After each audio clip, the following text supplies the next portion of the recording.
What's crackin', Porsches and Martinis? This is internet personality Vangelus. That's my long-storied childhood Generation 1 jazz from The Transformers, and this review isn't for kids. It's for rose-tinted memories. And I usually scowl at pandering nostalgia. And what I'm trying to say is kids don't have memories.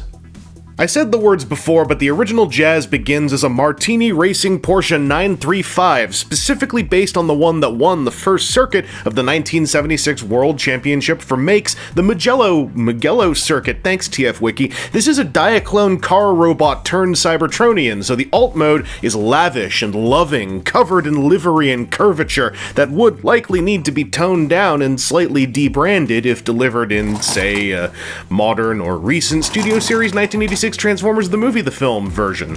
Mine is a bit beat up and scuffed. Thankfully, the tires are all intact and quite happy to grip a surface while their inner-bound wheels roll as a car's wheels do on axles. Also, due to the transformation, you can realistically open the doors on Jazz. You don't get seat access by doing so. That comes via a far more classic robot toy maneuver of lifting the entire roof up on a regular human car to access a central cockpit seat located further back from the windshield. I don't actually have anyone to put in there. I still don't have any little Diaclone people over in BC. Oh, and here's a neat gimmick. If you unseat Jazz's locked robot arms, you can approximate some front wheel steering articulation. It's very jangly and messy, but a cool display option for those who want to set up a slightly turned front wheels photo shoot. Excellent service for all those initial Instagram influencers back in the early 80s. How best to describe the Porsche Robo transformation?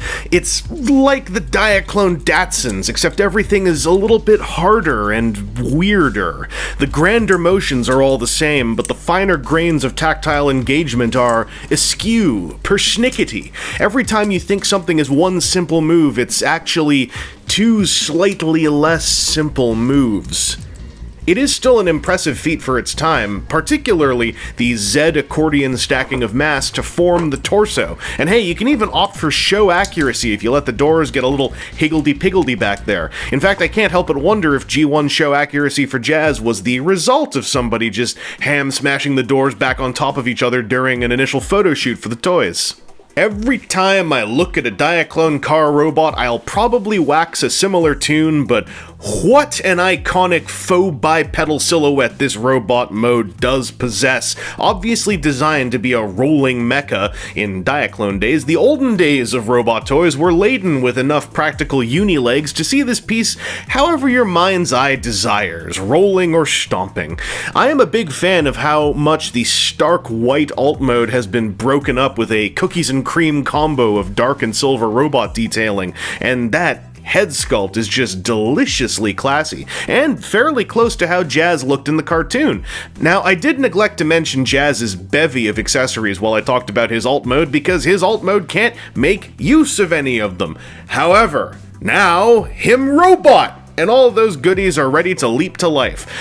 As soon as I, attach them. It's kinda cool to see something outside of a peg and port connection in the backpack's Nye electrical socket wedge prongs seating, and while I find chrome to be anything but attractive in most modern toys these days, there is something to the reflective textures of Jazz's accessories that give him a sly snap of panache once he's fully equipped. Wait, do you guys really want me to go through the you saw the transformation, you saw every joint. Already, okay, well, G1 Jazz has forward shoulder motion that can include the tire, but it should never fully include the tire. You more so want to use that little joint down there, because the tire will bump into stuff. There's also an elbow and a wrist, which is pretty remarkable for, the early 1980s. But everything, even the wrist, I think, is all just, vestiges of transformation, because he does the curl under there. The wrist swivel, I think, is just to accommodate the fact that you could curl either arm, over or under, and you might, get a little confused, and you want to be able to adjust to seat on that little peg back there. That's really it, though. I can't even really, make a gag about anything down here on the legs. It's all quite rigid. It just sort of wiggles. So I guess you could say he sort of can, I don't know, he can rock to the beat. You might have noticed these doors are a little bit waggly on mine. That's because they are relying on a metal kind of friction pressure thing that's, you know, as it got older, it's gotten a little bit weaker. But everything else is pretty well fine as long as you peg the weapon into only his right hand, which is remarkably tighter than his left hand. There is an action feature we can talk about, though, because once again, you know, we get some of these G1 missiles in triplicate.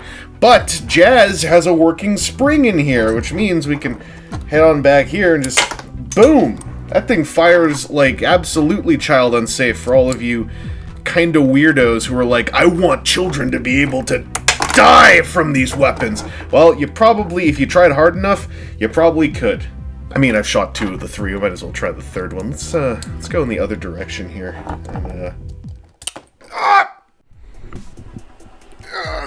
It's tripping out.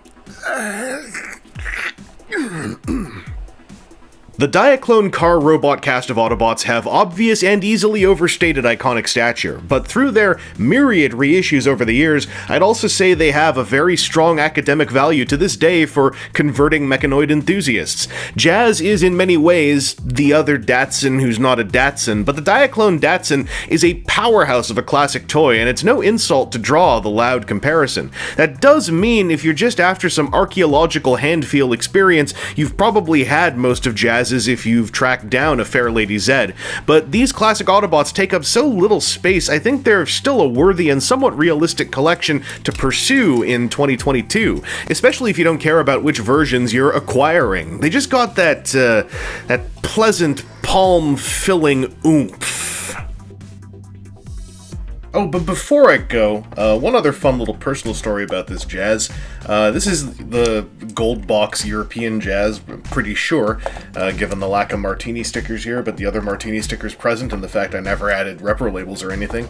This guy was from an old childhood trip to Germany, and I believe, as I am told, we got this guy at a Brinkmann's, where he was busted. Because basically there's a metal rod that was missing, and for many years we kept meaning to find a metal rod to replace it, and eventually we did, and this is before the advent of, you know, knowing what a hobby store is and what brass rods are, but basically there's a hinge back here where it's still pretty easy when transforming him to just detach this, because this little metal rod here was the bit that was missing. This was, we eventually, from the Victoria, BC, Hudson's Bay Company got a little, if I recall correctly, a little watch piece metal rod that fits in here. So it can go together. It doesn't hold perfectly well because whatever it was that did happen to this, this little inner frame here is kind of bent. So doesn't quite grip onto it properly anymore, but it grips on just enough, and it is enough to let me know that this is my Jazz, or this is our Jazz from Brinkmann's that we got for pretty cheap because he was missing a rod. Anyway, this has been Internet Personality Vangelus, and I do also wonder if we're nearly due for some sort of wider reissue run on some of these guys, or rather, I wonder if it's still feasible to see another reissue run on some of these guys. Is there even a spicy aftermarket on the reissues of old? Why didn't I look into that before navel-gazing about it in a recording? Whatever the case, I'm ever thankful to all of you for continuing to watch what I do here, and dodecahedronically thankful to those of you who throw in additional support through Patreon, YouTube channel membership, coffee, and other direct avenues.